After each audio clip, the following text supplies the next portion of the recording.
Bonjour à toutes. Aujourd'hui, le nail art que nous allons découvrir est le Water Marble. Alors préparez bien votre matériel. Le matériel que vous devez avoir à votre disposition pour faire un Water Marble est dans un premier temps un verre ou un petit pot en verre dans lequel vous allez mettre de l'eau tiède et beaucoup d'eau froide. Parce que certaines nail artistes vous diront qu'il faut de l'eau à température ambiante, mais j'ai jamais réussi à faire un Water Marble avec de l'eau à température ambiante. Donc pour moi, j'utilise un peu d'eau tiède et beaucoup d'eau froide. Puis j'ai choisi mes couleurs. Donc pour ma part, j'ai choisi 4 couleurs. Un vert un peu irisé, un bleu, un blanc et un bleu-vert bouteille.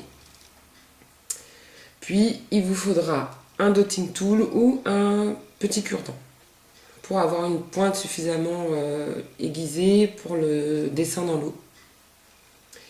Puis un bout de coton, un petit coton-tige pour venir border l'ongle une fois que vous aurez terminé, du dissolvant, logique, et du scotch.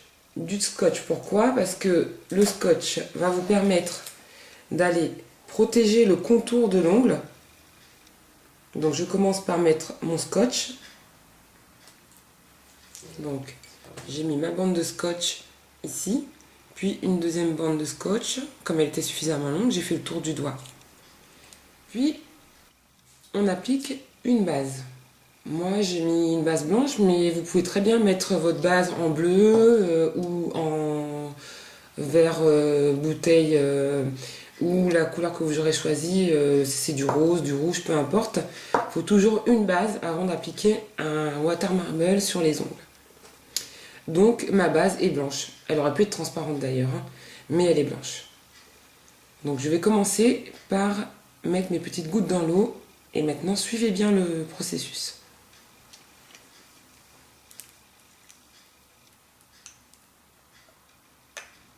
J'ouvre bien mes vernis parce qu'il faut aller vite.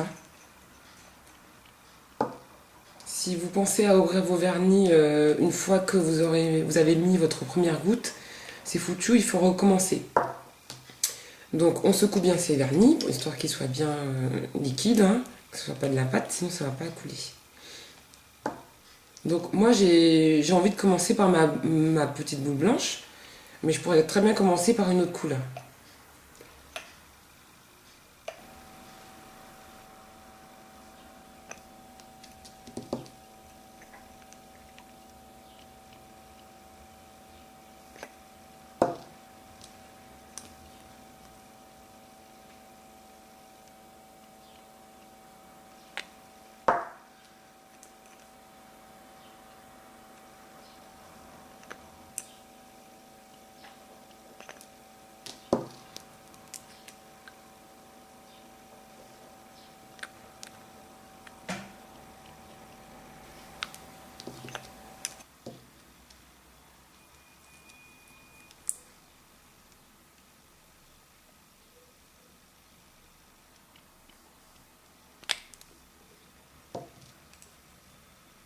Maintenant, je vais venir tirer mon motif.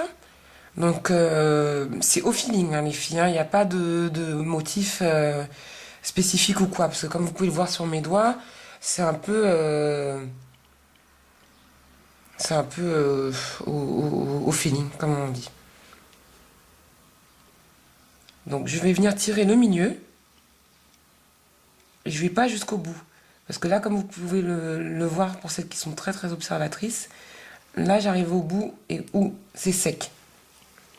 Donc si je tire trop et que je vais jusqu'au bout de mes bulles, je vais casser mon water marble. Et s'il est cassé, j'ai plus qu'à recommencer. Donc toujours aller jusqu'à la limite. Tant qu'on sent que c'est un peu liquide, on peut y aller, on tire. Mais dès qu'on sent que ça résiste, on arrête. Là, ça résiste, donc je vais essayer d'étirer le rond d'avant. Donc là, ça résiste plus, c'est bon. Je sais qu'à partir du rond bleu, normalement, ça ne résiste plus. Donc je tire. Je tire. Je tire. je tire. Puis je peux venir tirer dans l'autre sens aussi.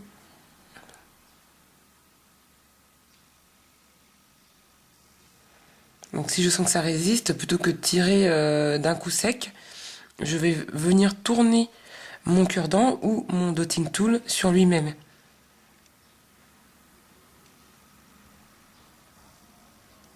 Je tourne. Je tire. Dès que je sens que ça va résister, je tourne. Pour pas casser mon motif. Donc là, je vais venir plonger mon doigt dans mon motif. Si votre vernis est très liquide, je vous conseille d'attendre une petite minute. Par contre, une petite minute, que le temps que votre dessin sèche un tout petit peu, parce que s'il est trop liquide, ça va faire comme une bavure sur votre ongle, et ça fera pas le motif que vous voyez dans l'eau. Donc là, je pense que c'est bon. Je peux souffler un tout petit peu dessus. Et là, je plonge mon doigt. Une fois qu'il est plongé, je souffle sur les résidus restants pour pouvoir venir les tirer. Je souffle.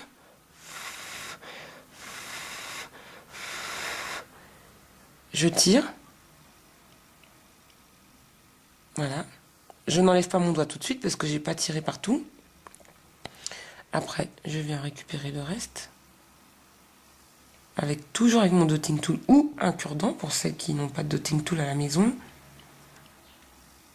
Et voilà, mon motif est fait.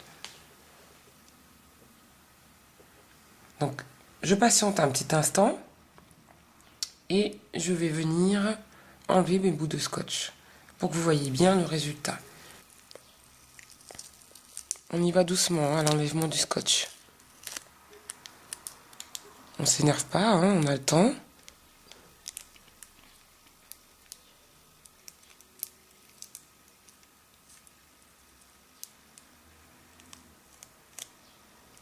Et voilà le résultat.